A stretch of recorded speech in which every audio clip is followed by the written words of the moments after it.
Merci d'être avec nous aujourd'hui dans Ok Padré, l'émission des prêtres de notre diocèse qui répondent aux questions des jeunes. Et on aborde aujourd'hui un sujet difficile, l'interruption volontaire de grossesse, l'IVG. Alors c'est un petit groupe de jeunes filles, de lycéennes, qui a proposé ce thème pour Ok Padré. Qu'on soit clair, le but de cet épisode n'est pas de donner un avis pour ou contre l'IVG, mais d'interroger la position de l'Église. Pourquoi l'Église est-elle aussi catégoriquement opposée à l'avortement ? Est-ce qu'elle est sans compassion vis-à-vis des femmes qui ont recours à l'IVG ? Pour en parler, c'est le père Philippe Chérel qui est avec nous. Bonjour père. Bonjour Agnès. Donc en France, l'IVG, on le sait, est légal depuis 1975. Emmanuel Macron veut l'inscrire dans la Constitution d'ici la fin de son quinquennat. Et cette question du droit à disposer librement de son corps, elle préoccupe beaucoup de jeunes aujourd'hui. Alors pour traiter ce sujet, je vous propose d'écouter l'avis de jeunes filles rencontrées dans la rue. Elles ont entre 15 et 18 ans. Et voilà ce qu'elles répondent à la question que je leur ai posée. Que pensez-vous de la position de l'Église sur l'IVG ? Personnellement, je pense que c'est quand même important parce que si une jeune fille elle se fait violer ou elle n'a pas envie d'avoir cet enfant, je pense que c'est important qu'on lui laisse la possibilité de choisir elle puisque c'est son corps. Donc moi personnellement, je suis catholique et je pratique cette religion au quotidien, mais je pense qu'il faudrait que l'Église elle soit plus ouverte et qu'elle vive avec son temps et son époque. La société avance, alors il faudrait que l'Église avance avec cette société, qu'elle évolue. Mais les mentalités elles changent de plus en plus, mais je pense que l'Église quand même elle a encore du mal avec ça aujourd'hui. Je comprends que dans les familles catholiques ça soit un peu compliqué à accepter, mais après oui c'est vraiment la situation. Après, c'est pas parce qu'on est catholique qu'on respecte tous les commandements, etc. Enfin, les commandements aussi, mais on peut pécher quand on est catholique. C'est pas, on doit pas être parfait tout le temps. Et après, il suffit juste de demander pardon. Propos donc recueillis auprès de lycéennes lors d'un micro-trottoir roman.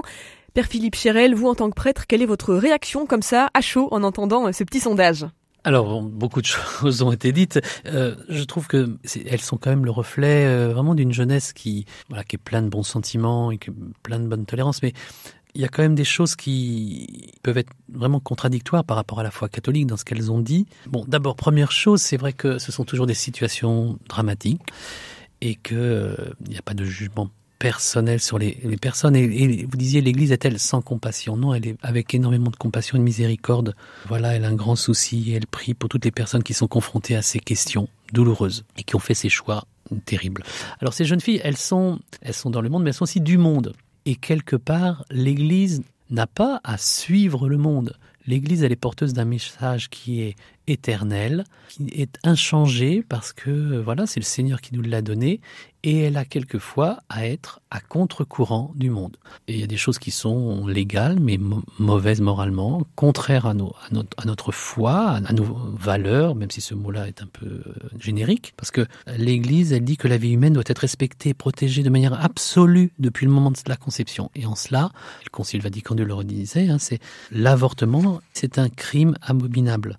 Elle ne revient pas là-dessus. Vous parlez de crime, Père Chérel. Cette position défendue par l'Église, elle est très catégorique, c'est un non ferme. Mais les femmes qui ont recours à l'IVG, elles vivent souvent des situations très complexes, violentes même. On pense, à des viols, des violences conjugales, des situations de grande pauvreté, de détresse à l'annonce de l'arrivée d'un enfant. L'Église, elle peut pas faire un tout petit pas envers ces femmes-là ? Oui, alors il y a beaucoup de situations douloureuses et en cela... Là aussi, on est à contre-courant en disant cela, parce que souvent, on veut décrire l'IVG comme un droit et une démarche qui finalement serait pas anodine quand même, mais sans conséquence sur la personne qui décide cela. Non, c'est souvent douloureux, compliqué. Et donc, en cela, l'Église est pleine de compassion et pour ces personnes-là et met des choses en place aussi pour accompagner les personnes au moment même de ce discernement. Il y a une très belle œuvre qui s'appelle Mère de Miséricorde, par exemple, dont je connais des membres, qui vraiment accompagne des femmes ou des couples qui se posent cette question de l'avortement ou qui ont vécu quelque chose de la mort d'un enfant avant la naissance, que ce soit décidé ou subi. Et donc, il y a un véritable souci des personnes. Voilà. Même si l'Église se sent la mission de dire l'objectivité du mal, et tuer un être vivant, c'est le 5e commandement, tu ne tueras pas, c'est quelque chose de grave. Après ce que disait la jeune fille, bien sûr il y a des situations terribles. Et elle dit quelque chose qui m'a assez marqué, j'ai relevé cela. Elle dit, ou si cet enfant n'est pas son projet. Les situations, elles existent, terribles. Enfin, je crois qu'on arrive à 200 000 avortements par an en France. Donc c'est 234 300 précisément en 2022. Donc ce ne sont pas que des situations de viol. Elle dit si c'est pas son projet. Et je crois que c'est dans l'air du temps, justement, et là on est à contre-courant, nous, c'est de dire un enfant n'est pas un projet. Un enfant, c'est une personne qui a un droit inaltérable à vivre. D'ailleurs, c'est dans la Constitution universelle du droit de l'homme. Et c'est vrai que on est dans une société de l'enfant désiré. Bien sûr, c'est important qu'on le désire, mais d'abord, il est accueilli, cet enfant. Et même si les conditions qui ont fait qu'il existe peuvent être terribles, blessantes, insupportables, lui, il a pas demandé à vivre, il vit, et donc il doit être accompagné. Et c'est en cela où nous avons une responsabilité, y compris les chrétiens, d'aider les personnes qui sont dans ces situations-là à ne pas prendre une décision que la société leur dit être un choix, un droit, mais de leur faire comprendre qu'il y a aussi d'autres solutions. En défendant une telle position, est-ce que l'Église et les chrétiens, en France notamment, n'entrent pas en contradiction avec les lois de la République, Père Chérel ? Aujourd'hui, il y a une loi qui s'appelle le délit d'entrave à l'IVG, c'est dans le Code de la santé publique. Alors c'est défini, je cite, comme le fait d'empêcher ou de tenter d'empêcher, de pratiquer ou de s'informer sur une IVG ou les actes préalables à celle-ci. Les personnes qui enfreignent cette loi risquent jusqu'à 2 ans de prison et 30 000 € d'amende. En plus d'être réac, l'Église, Père Chérel, elle appelle à la désobéissance civile. C'est une position très délicate parce qu'on peut très vite nous taxer de ce délit d'entrave à l'IVG. Ce que l'Église fait, c'est d'aider les personnes à discerner librement. Et librement, ça veut dire avoir tous les aspects, toutes les possibilités. Et après, on ne peut pas interdire à quelqu'un de faire quelque chose, même si on trouve cela contraire. On dit, c'est légal, c'est autorisé, donc c'est bon. Non. Il peut y avoir des choses qui sont légales, autorisées, mais qui sont moralement condamnables. Donc c'est vrai que l'Église, dans un pays où la laïcité, on doit la respecter, elle doit absolument respecter la liberté des personnes, mais elle demande, comme d'autres institutions, à pouvoir aussi donner un autre avis pour permettre aux personnes de discerner. Et vous savez, la pression, elle est beaucoup plus grande du côté des institutions qui disent « c'est ce chemin-là », qu'il faut prendre, c'est l'évidence, c'est comme ça. On voit toutes les difficultés qu'ont des personnes, par exemple, qui, quand on diagnostique un handicap à un enfant, toutes les difficultés qu'ils ont quelquefois par rapport à l'institution médicale, de dire, mais non, on le garde. Donc, vous voyez, la pression, elle est plutôt dans l'autre sens. Et vous voyez que dans les esprits, ces jeunes, elles sont pleines de bonne volonté, elles sont pleines de l'esprit du temps, où il y a un relativisme ambiant qui fait que si c'est ton choix, eh bien, voilà. Nous, il y a 2 choses. D'abord, c'est peut-être ton choix, mais je t'aime et je pense que tu vas vers des souffrances. Et deuxièmement, c'est peut-être ton choix, mais il y a des choses qu'on ne peut pas remettre en cause si on est chrétien. C'est la valeur de la vie humaine qui est respectée, protégée depuis sa conception. Alors ça aussi, c'est une vision que nous avons qui est contraire, qui est à la contre-courant.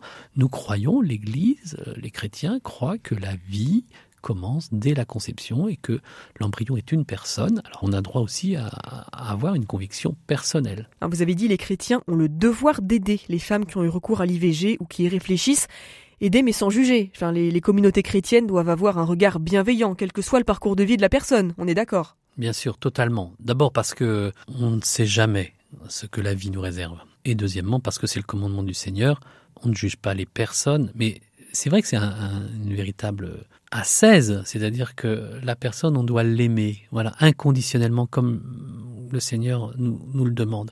Moi, j'ai une amie, c'était avant que je sois prêtre, qui m'a avoué qu'elle avait eu recours à l'avortement. Et elle savait que j'étais chrétien, et elle me dit, Philippe, j'ai peur que tu me juges par rapport à ça. Et je lui avais dit, mais je ne te juge pas, je considère que c'est un drame, et je ne peux pas te dire autre chose que, je pense que c'est dramatique que cet enfant soit mort, mais en revanche, tu restes mon ami, je prie pour toi, et bien sûr que ça ne change rien à notre amitié. Et cette jeune femme, elle a fait du chemin ensuite, maintenant elle est mère de famille, mais c'est un drame dans sa vie, c'est une blessure dont elle se remettra jamais, mais c'est mon ami, et en tant que chrétien, je ne peux pas la catégoriser comme on dit souvent, un jeune n'est pas un délinquant, c'est quelqu'un qui a commis un délit. Eh bien, quelqu'un qui a malheureusement commis cet acte terrible n'est pas complètement rejeté. Au contraire, il est accompagné. Je parlais de mère de miséricorde, mais il y a des chrétiens qui sont engagés dans l'accompagnement. Par exemple, des jeunes mamans qui ont choisi, mère isolée, mineure, de garder leur enfant. Il y a des très belles œuvres où des chrétiens sont investis, comme les maisons Tom Pouce, par exemple, qui est une très belle œuvre.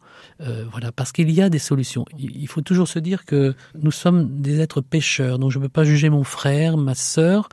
Je peux que lui dire ce que l'Église lui propose comme chemin de bonheur. Elle prend sa décision librement, et quelle que soit sa décision, eh bien, à l'image du Christ, on continue de l'aimer, de prier pour elle, de l'accompagner et de ne pas la rejeter. L'Église aujourd'hui, en France et en Europe, plus généralement, elle peine à séduire les jeunes.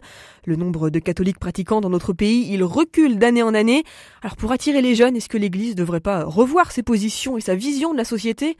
Ou est-ce que c'est au contraire aux jeunes de se laisser convaincre par le message de l'Église ? C'est-à-dire que je suis émerveillé de voir des jeunes, ados, jeunes adultes, étudiants, qui au contraire ont compris cela, que la richesse d'être chrétien, c'est d'avoir un projet inouï, merveilleux à proposer au monde à contre-courant, mais que le monde peut aussi recevoir. Le pape Jean-Paul II l'a dit, dans notre monde, il y a des structures de péché et une culture de mort. C'est vrai que nous espérons proposer des structures vertueuses, des engagements vertueux et une culture de vie. Ça, c'est à contre-courant, mais c'est le plus beau des projets, et il y a beaucoup de jeunes, ça j'en suis convaincu, je les rencontre, qui sont convaincus de cela et qui sont les saints de demain. Voilà, il faut surtout ne pas juger les personnes, mais être ferme quant aux convictions. Voilà. Merci beaucoup, Père Philippe Chérel, pour vos réponses. On vous retrouve très bientôt pour un prochain épisode. Merci.